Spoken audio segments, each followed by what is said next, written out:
I live here. This is my apartment. I've been trying to get this lock open for the last 5 minutes. It's been giving every tenant on this floor trouble for months.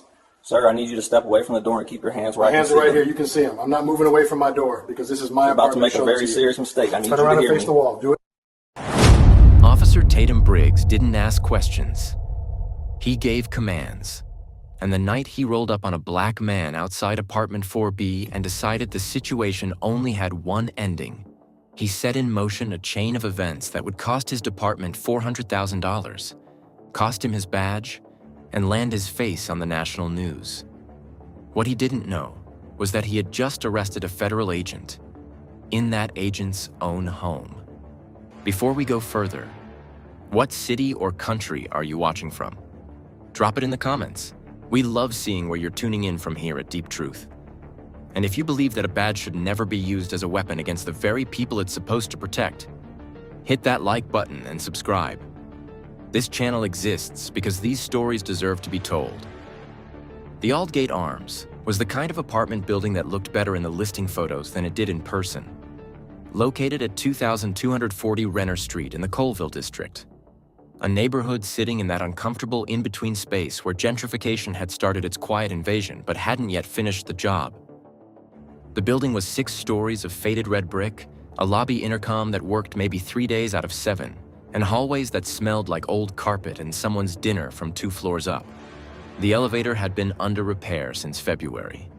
The parking structure gate stuck unless you hit it at exactly the right angle.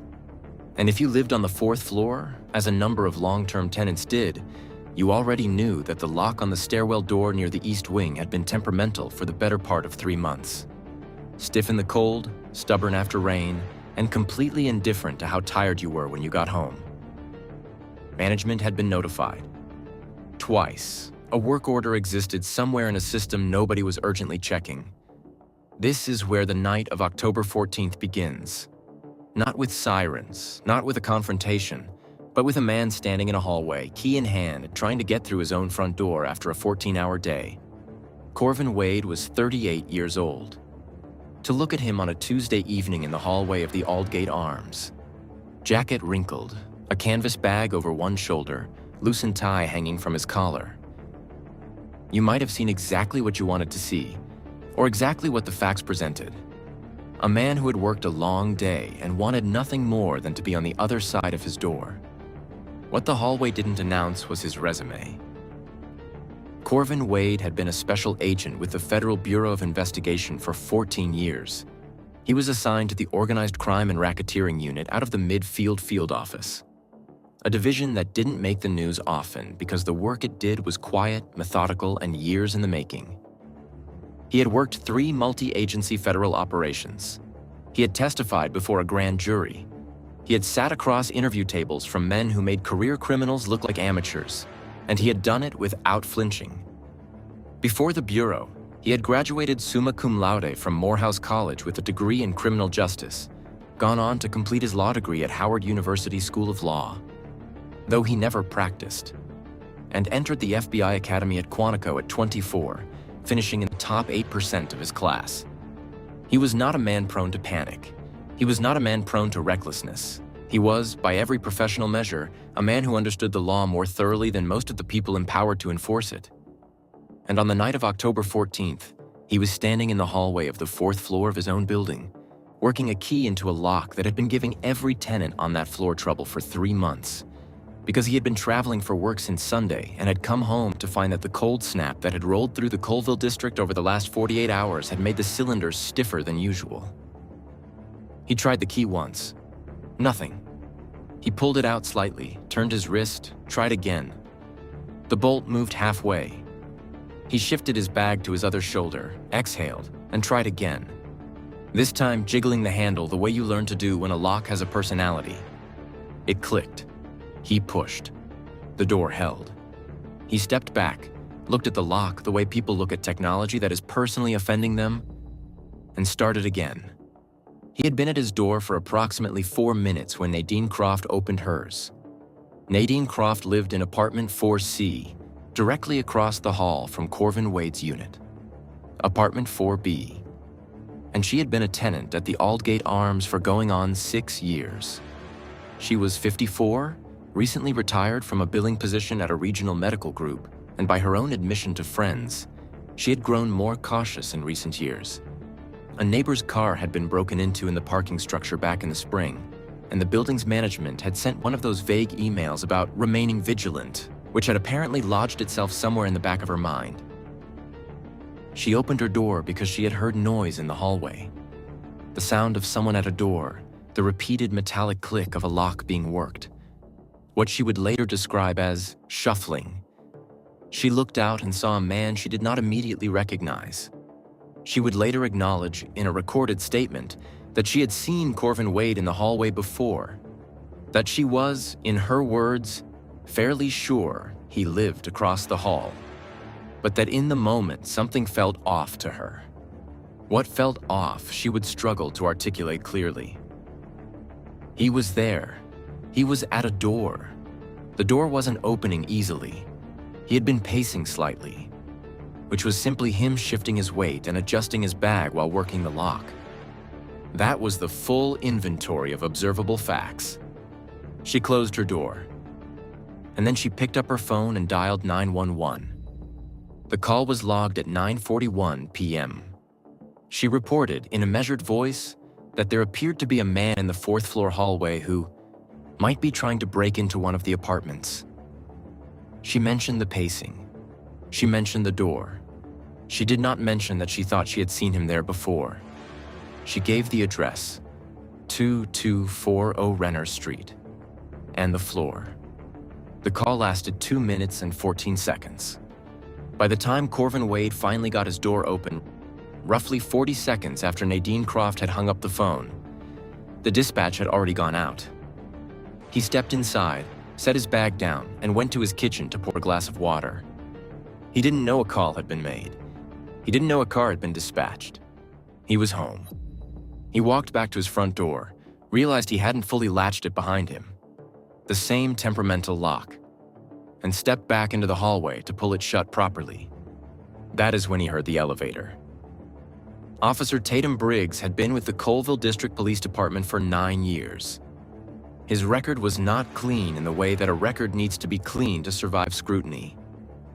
There had been 2 prior complaints filed against him, both involving use of force during arrests that reviewing supervisors had ultimately classified as within policy, a phrase that, in practice, means the line was approached but a finding was avoided. He had a documented pattern in incident reports of what his own precinct's internal language called assertive engagement, which, translated out of bureaucratic softness, meant that Tatum Briggs had a habit of arriving at situations already certain of what they were. He was 41 years old.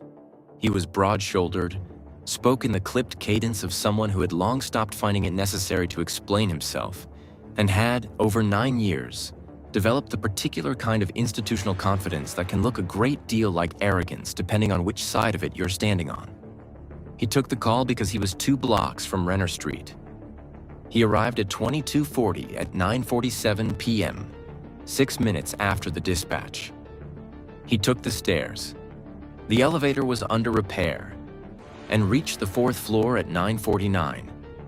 Corvin Wade was standing in his own doorway, hand on the frame, when Officer Tatum Briggs came through the stairwell door and turned into the hallway.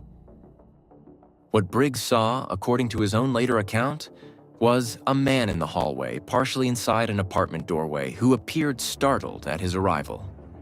What the body camera footage, which Briggs did not know was functioning correctly that night, as he had filed a report 2 weeks prior claiming the device had a battery issue, would later show was something different. It would show a man standing calmly at his own door. It would show Corvin Wade looking up, seeing the officer, and doing what a reasonable person who has done nothing wrong does. He stayed where he was. He kept his hands visible, and in a clear, measured voice, he said the 6 words that should have ended everything before it began. "Officer, I live here. This is my apartment." Tatum slowed down. Corvin Wade had done everything right. He had kept his hands where they could be seen. He had spoken clearly. He had identified himself the moment Officer Tatum Briggs stepped into that hallway. Any reasonable officer, any officer who had arrived at that door with an open mind instead of a closed conclusion, would have paused, would have asked a follow-up question, would have taken 30 seconds to let the situation breathe before deciding what it was. Tatum Briggs did none of that. He crossed the hallway with the energy of someone who had already made up his mind before he left the stairwell, and he came in close. Closer than the situation required, closer than de-escalation training recommends. And he looked at Corvin Wade the way some people look at a problem they've already decided how to solve. "I need you to step away from the door," Briggs said. Corvin didn't move, not out of defiance, but because the instruction made no sense. He was standing at his own door, in his own building, on his own floor. Stepping away from it wasn't a safety measure. It was a concession, and it was one that the situation had not earned. "I live here," Corvin said again. His voice was calm, steady, the kind of steady that comes from years of training, from rooms far more tense than a residential hallway. "This is apartment 4B. I've lived here for 2 years. Briggs didn't acknowledge a single word of it. "Sir, I'm not going to ask you again. Step away from the door." And this is where the body camera footage becomes important. Because what it captures in the next several minutes is not a confrontation between an officer and a suspicious person. It is a confrontation between an officer and a man who is calmly, repeatedly, and clearly telling the truth, and being ignored at every turn. Corvin's voice never rises. His hands never move in a way that could be reasonably interpreted as threatening. He stands at his own threshold and answers every demand with the same basic verifiable fact. He lives there. Briggs responded to each of those facts by raising his voice a little more. He told Corvin to put his bag down. Corvin complied. He told him to move to the wall. Corvin, slowly and without aggression, took 2 steps to the side. And then Briggs asked for ID, which notably is the one request in that entire exchange that could have resolved everything in under a minute if Briggs had been willing to let it. Corvin told him his ID was in the inside pocket of his jacket. "Don't reach," Briggs said immediately. Corvin stopped. "I'm not reaching. You asked for my ID. I'm telling you where it is so you can see me get it. I said don't reach." This exchange, this specific, short, circular exchange, lasted nearly 3 minutes on the body camera footage. 3 minutes of Corvin Wade trying to hand over the one piece of information that would end the encounter, and Tatum Briggs blocking every attempt to do so under the cover of officer safety. It is the kind of footage that is painful to watch, not because anything violent is happening yet, but because you can see exactly where it is going, and you can see that only one person in that hallway has the power to stop it. And he has no interest in using that power. Neighbors had begun to open their doors by this point. 2 residents from further down the hall had cracked their doors to look. The hallway had the hushed, uncomfortable energy of people watching something unfair happen and not knowing what they could do about it. Corvin was aware of them. He kept his composure anyway. He tried one more time. "Officer, I understand you got a call. I'm not disputing that. But I am telling you. I live in this apartment. My name is Corvin Wade. I am a federal agent. If you let me show you my credentials, this is over in 10 seconds. Briggs's response was to tell him to turn around and face the wall. There was a pause. Brief, maybe 2 seconds, where Corvin Wade stood there and processed what was happening. Not with anger. With the particular exhaustion of a man who has been through enough to recognize the shape of a situation that has stopped being about facts entirely. He turned toward the wall. Briggs moved quickly after that. He grabbed Corvin's right arm, pulled it behind his back, and had the cuffs on before Corvin could say another word. The canvas bag he had set down near the door was kicked aside in the process. His jacket twisted, and somewhere in the struggle, not violent, not dramatic, just the physics of a man being put in handcuffs against a hallway wall. His wallet worked loose from his inside jacket pocket and hit the floor. It landed face up. The badge side first. Briggs didn't see it immediately. He was still issuing instructions, still running through the procedural language of an arrest, his voice carrying the flat authority of someone who believed completely in what he was doing. It was only when he bent slightly to pick up the wallet, standard procedure, securing a detainee's belongings, that he stopped. He looked at it for a moment that the body camera captured in full. The room, the hallway, the entire fourth floor of 2240 Renner Street went quiet. And then Tatum Briggs straightened up, and for the first time since he had stepped out of that stairwell, he had absolutely nothing to say. The wallet was a standard government-issue credential holder, black, worn slightly at the corners from years of being pulled in and out of jacket pockets, the kind that doesn't announce itself until it's open. It was open. Tatum Briggs stood in the hallway of the fourth floor of 2240 Renner Street, holding it in both hands, and stared at what was inside. The body camera caught all of it. The stillness, the silence, the exact moment a man's certainty left his face and didn't come back. On the left side of the credential holder was a gold badge. On the right side was a federal photo ID with a seal that required no explanation. Federal Bureau of Investigation. Special Agent Corvin Wade. Briggs didn't move for 4 full seconds. The body camera footage shows it clearly. 4 seconds of a man standing in a hallway holding evidence of the single worst professional decision of his career. The man he had just handcuffed and pressed against a wall. The man he had spoken over, dismissed, and refused to hear for nearly 11 minutes was a federal agent. Had been the entire time. Corvin was still facing the wall when he heard the silence stretch too long. "You want to tell me what you're looking at?" Corvin said. His voice was quiet, not angry. Something colder than angry. The voice of a man who already knew. Briggs didn't answer immediately. He looked at the credential again, as if a second look might change what the first one had shown him. It didn't. He cleared his throat. "Sir, don't." Corvin said it once, flatly, and it landed like a door closing. There was a brief exchange after that where Briggs began to say something about the call he had received, about the report of a possible break-in, about standard procedure, and Corvin let him finish. He stood there, hands still cuffed behind his back, and let the officer explain himself to the hallway wall.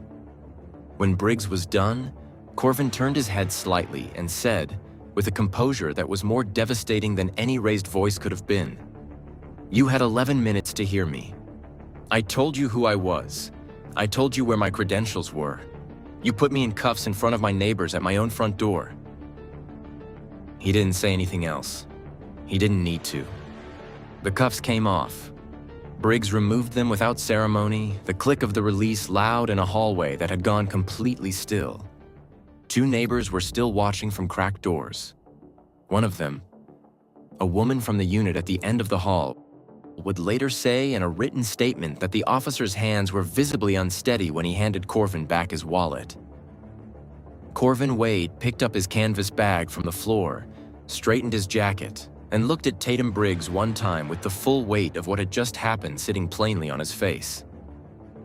No rage, no theatrics, just clarity. The kind of look that says, "You will not forget this night, and neither will anyone who reviews that footage." He walked into his apartment and closed the door behind him. Briggs stood in the hallway alone for a moment. The body camera still running, still recording the empty corridor, the scuff marks on the wall where Corvin had been pressed, the faint outline of where the wallet had landed on the floor. Then he walked back toward the stairwell. He filed his incident report later that night. In it, he described the arrest as a response to a credible 911 call, noted that the subject had been uncooperative, and documented the credential discovery as the reason for release. The report was 4 paragraphs. It did not mention the 11 minutes.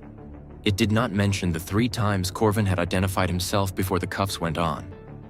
It did not mention the silence that had followed the opening of that wallet. What the report could not account for was the body camera. The same body camera Briggs had filed a complaint about 2 weeks earlier, claiming a battery malfunction had recorded every second of that hallway from the moment he stepped out of the stairwell to the moment he stepped back in. The footage was clear. The audio was clean. And every word Corvin Wade had spoken in those 11 minutes was captured in full, in sequence, without interruption.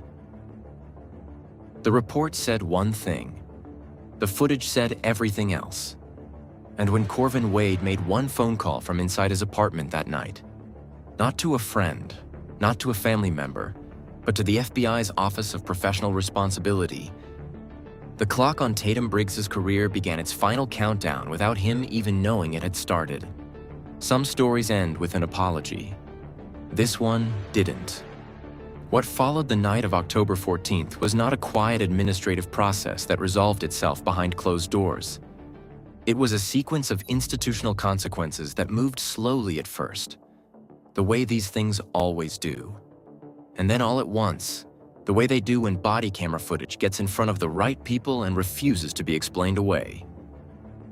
Corvin Wade filed a formal complaint the morning after his arrest. He did it through proper channels, the way a man with 14 years in federal law enforcement knows how to do.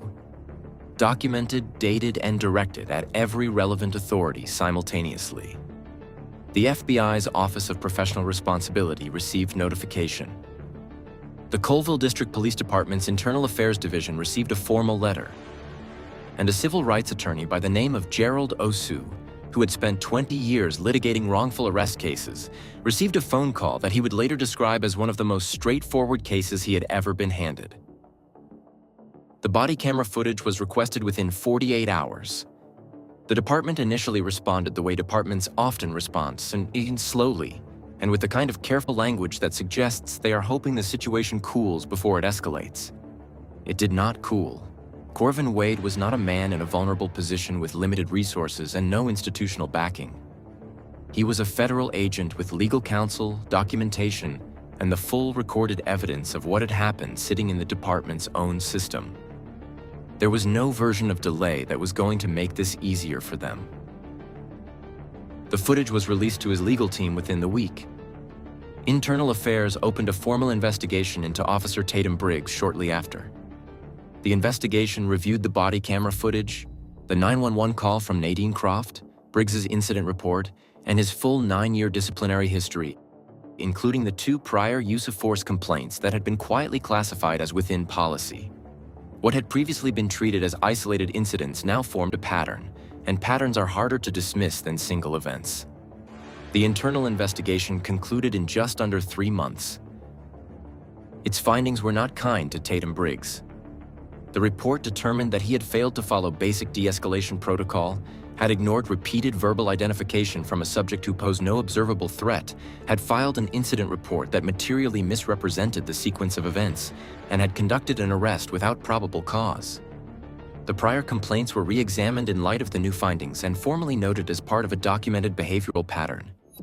Supervisor Stanton Meade, who oversaw Briggs's unit, was issued a formal administrative reprimand for what the report described as insufficient oversight of an officer with a known complaint history. His reprimand did not end his career, but it followed him. In the department's internal review that came afterward, a broader look at how complaints in Briggs's unit had been handled, Meade's name appeared in enough paragraphs to ensure that his path to any further advancement effectively closed. Tatum Briggs was terminated from the Colville District Police Department 4 months after the night of October 14th. He appealed the termination through his union. The appeal process took an additional 2 months and reviewed the same footage, the same report, and the same complaint history. The appeal was denied. His badge was gone, and it was not coming back. The civil lawsuit moved on a parallel track to all of this. Gerald Osu filed in federal court, and the Colville District did what municipalities typically do when the evidence is overwhelming and the plaintiff is credible. They moved toward settlement before the case could go to trial and produce the kind of public record that lives permanently in search results. The settlement was reached 8 months after the arrest. The figure was $400,000. Not $1 of it came from Tatum Briggs personally. It came from the department's budget, which means it came from taxpayers, from the same community the department existed to serve. That is how these settlements always work, and it is one of the reasons accountability in these cases so often feels incomplete. The officer loses his job. The institution absorbs the financial hit and moves forward. And the man who was handcuffed at his own door gets a check that cannot give back what was taken from him that night. Corvin Wade returned to work at the FBI's Midfield Field Office the Monday after his arrest. He has not spoken publicly about the case. He didn't need to. The footage did it for him. If this story reminded you that the system doesn't protect everyone equally, and that sometimes the only thing standing between injustice and accountability is a camera that happened to be working, then Deep Truth is exactly where you need to be. Subscribe. Share this video. Because the next story we tell might be the one that changes how someone sees the world. We'll see you there.